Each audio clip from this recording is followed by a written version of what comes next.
Tanggal 4 September tahun 1945, Yesus sedang menyembuhkan beberapa orang sakit, hanya Menahem yang bersamanya. Mereka berada di rumah di Kapernaum, di kebun sayur mayur dan buah-buahan yang teduh di awal pagi. Menahem tidak lagi mengenakan ikat pinggangnya yang mahal ataupun hiasan kepalanya. Jubahnya dikencangkan oleh seutas tali wul dan penutup kepalanya oleh secarik kain tipis. Yesus tanpa penutup kepala, seperti selalu demikian, ketika di rumah. Sesudah menyembuhkan dan menghibur orang-orang sakit, Yesus menuju ke lantai atas bersama Menahem dan mereka berdua duduk di ambang jendela yang menghadap ke pegunungan, sebab matahari bersinar di sisi lain rumah dan udara sangat panas, meski tidak lagi puncak musim panas. Panen anggur akan segera dimulai, kata Menahem. Ya. Lalu akan ada hari raya pondok daun, dan musim dingin pun akan segera tiba. Kapan kau berpikir hendak pergi? Aku tidak akan pernah pergi. Tetapi aku memikirkan pembaptis, Herodes orang lemah. Andai orang tahu bagaimana mempengaruhinya untuk melakukan yang baik. Jika dia tidak menjadi baik, maka dia tetap setidaknya tidak haus darah. Tetapi sedikit saja orang yang menasehatinya dengan bijak.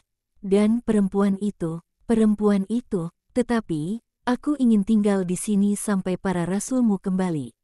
Bukan berarti bahwa aku sangat mengandalkan diriku sendiri, tetapi aku masih punya sedikit pengaruh, meski favoritisme yang aku nikmati sebelumnya sudah banyak berkurang sejak mereka tahu bahwa aku sekarang mengikuti jalan kebaikan. Tapi tak mengapa. Aku ingin punya cukup keberanian untuk dapat meninggalkan segalanya dan mengikutimu sepenuhnya, seperti para murid yang sedang engkau nantikan. Tetapi akankah aku pernah berhasil? Kami, yang bukan dari kalangan jelata, merasa lebih sulit untuk mengikutimu.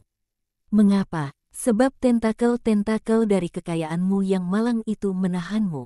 Akan tetapi, aku tahu sebagian orang yang tidak benar-benar kaya, tetapi terpelajar atau kurang lebih demikian, dan mereka tidak datang juga. Mereka juga punya tentakel-tentakel dari kekayaan malang yang menahan mereka. Orang tidak kaya hanya dalam hal uang. Ada kekayaan pengetahuan, sedikit yang dapat mengaku bersama Salomo, kesia-siaan belaka. Segala sesuatu adalah sia-sia. Pengakuan yang dilanjutkan dan diperluas tidak terlalu secara material melainkan secara mendalam dalam Kohelet, Ibrani. Pengkhotbah. Apa kau ingat itu? Ilmu pengetahuan manusia adalah kesia-siaan sebab menambah pengetahuan manusia hanya kesedihan dan penderitaan bagi roh dan dia yang memperbanyak pengetahuan, memperbanyak kesedihan yang demikian. Dengan sungguh-sungguh aku katakan kepadamu bahwa memanglah demikian.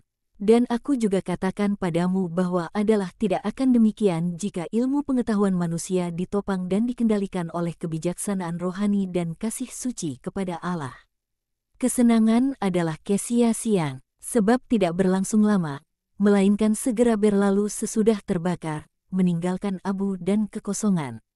Kekayaan yang ditimbun melalui sarana berbagai industri adalah kesia-siaan bagi manusia yang mati, sebab dia meninggalkannya untuk orang-orang lain dan tidak dapat menolak maut melalui sarana itu. Perempuan adalah kesia-siaan, ketika dia dianggap sebagai betina dan diinginkan seperti demikian. Jadi, kita simpulkan bahwa satu-satunya hal yang bukan kesia-siaan adalah takut suci kepada Allah dan ketaatan pada perintah-perintahnya. Itulah kebijaksanaan manusia, yang bukan hanya daging, melainkan mempunyai natur kedua, yang rohani. Barang siapa dapat berpikir demikian dan mau, dapat melepaskan diri dari setiap tentakel dari kekayaan yang malang dan bergerak bebas menuju matahari. Aku mau mengingat perkataan itu. Betapa banyak yang sudah engkau berikan kepadaku sepanjang hari-hari belakangan ini. Sekarang aku dapat kembali ke istana jelek itu, yang tampak kemilau hanya bagi orang-orang bodoh, dan tampak berkuasa dan bebas. Sementara ia adalah kesengsaraan, penjara dan kegelapan, dan aku akan dapat kembali dengan suatu harta yang akan memungkinkanku untuk hidup lebih baik sementara menantikan yang terbaik. Tetapi akan pernahkah aku mencapai yang terbaik itu, yang sepenuhnya adalah milikmu? Ya, kau akan mencapainya. Kapan? Tahun depan. kemudian hari, atau ketika usia lanjut akan menjadikanku bijak. Kau akan mencapainya dalam beberapa jam dengan menjadi dewasa secara rohani dan sempurna dalam kemauan. Menahem menatap padanya penuh permenungan, dengan rasa ingin tahu. Namun dia tidak mengajukan pertanyaan apapun lagi. Ada keheningan. Kemudian Yesus berkata, "Pernahkah kau mendekati Lazarus dari Betania?" "Tidak, Guru." "Aku dapat mengatakan tidak. Apabila kami bertemu dalam beberapa kesempatan, aku tidak dapat mengatakan bahwa itu karena persahabatan. Engkau tahu, aku bersama Herodes dan Herodes menentangnya.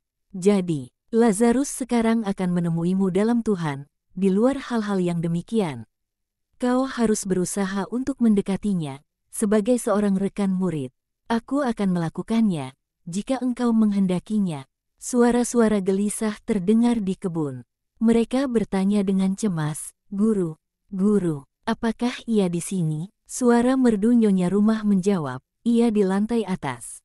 "Siapakah kamu?" "Orang-orang sakit." "Bukan. Kami murid-murid Yohanes dan kami ingin bertemu dengan Yesus dari Nazaret." Yesus melihat keluar jendela dan berkata, "Damai sertamu."